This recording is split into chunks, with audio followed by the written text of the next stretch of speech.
न्याय पाइबा पई सांबादिक सम्मेलन कले पूर्वतन सैनिक को हत्या और दुष्कर्म भली मिथ्या संगीन मामला रे छंदीबारु केन्द्रापड़ा आरक्षी अधीक्षक और डेराबीस थाना अधिकारी को मानव अधिकार कमिशनर व्यक्तिगत हाजर पाई निर्देश। जेतेबेले जड़े सैनिक निज जीवन को बाजी लगाई देशवासी को बाहर शत्रु कबलरू सुरक्षा देउछि, आजिर समाज रे से प्रतारित हेउछि, ताकु मिछ केस रे फसाई दिया जाउछि, जीवन रे मारी देबाकु मध्य षडयंत्र करा जाउछि। हाँ दर्शक बंधु,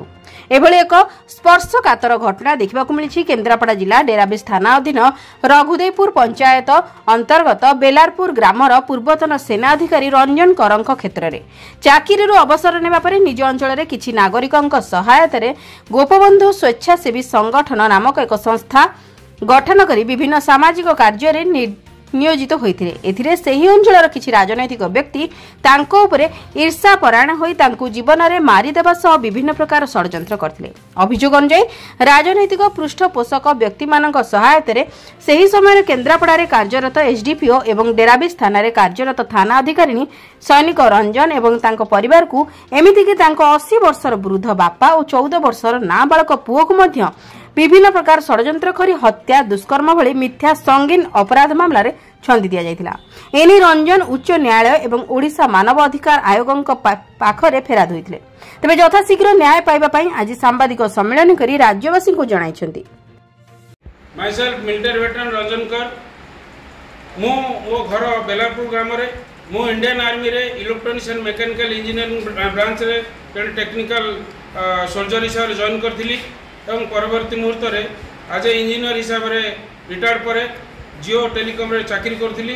कोरोना समय रे 2023 मसीह रे मुझे आसी मो ग्राम बेलारपुर रे सोशल संगठन गठन करी गोपबंधु स्वेच्छासेवी संगठन माध्यम रे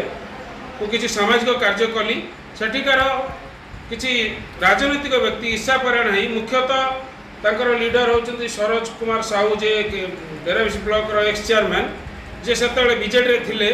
से मो उपरे आक्रोशमूलक भाव में मरणांतक आक्रमण तांको गुंडा मानक पठई कले, जहाँद्वारा कि एवं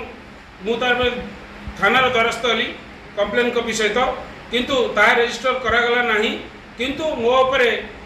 मते पुणी मारिया षडयंत्र आउरी रचागला एवं 5-5टा मिथ्या एफआईआर इवन मो 14 वर्षर पुओ एवं 80 वर्षर बापा ना दुष्कर्म भली संगीन अभियोग हत्या परी संगीन अभियोग छंदागला, जहाँ बर्तमान मान honourable human rights commission intervention पर मिथ्या बोली प्रमाणित होती। डेराबीस थाना आईआईसी स्वीकारोक्ति लिखित भाव में करिसेंती एवं जो डेराबीस थानार जो आईआईसी ज्योतिर्मय सेठी एसडीपीओ जयंत महापात्र केन्द्रापड़ार एवं एसपी संदीप संपद महत्कर तो 3 जन मिसी मोर पारिवारिक जीवन को नष्ट करने लांच खाई सरस चेष्टा करते आज मुखटा खोली माननीय मानवाधिकार आयोग ए सब नहीं कि क्षोभ प्रकाश कर बारंबार समन एवं नोटिस सत्वे एम कोर्ट को हाजर करूना एवं कोर्टर आदेश को भी उल्लंघन कर चलती एवं हाईकोर्टर आदेश भी उल्लंघन संपूर्ण भाव कर डेराबीस थानार भारप्राप्त अधिकारी सरोज साहू एवं केन्द्रापड़ार एसपी सिद्धार्थ कटारिया को व्यक्तिगत भाव में हाजर हो केस डायरी सहित निजर पक्ष रखा ऑनरेबल कमिशन आदेश देते। तेणु मु आशा करे एमाने कोर्टर आदेश को निश्चित पालन करेंगे एवं प्रशासन माननीय मुख्यमंत्री की मुझे रिक्वेस्ट करने चाहे जड़े सैनिक जे समस्त जाति धर्म वर्ण निर्विशेष काम करे एवं जीवन को मृत्यु मुखार पकाए। मुझे से भाई कारगिल वार ठार अटेंड कर सीआईएफ से एरिया 4 वर्ष काम कर निज जीवन को विपन्न में पकई, किंतु आज मुझ भिटा माटी मु आज विताड़ित होती।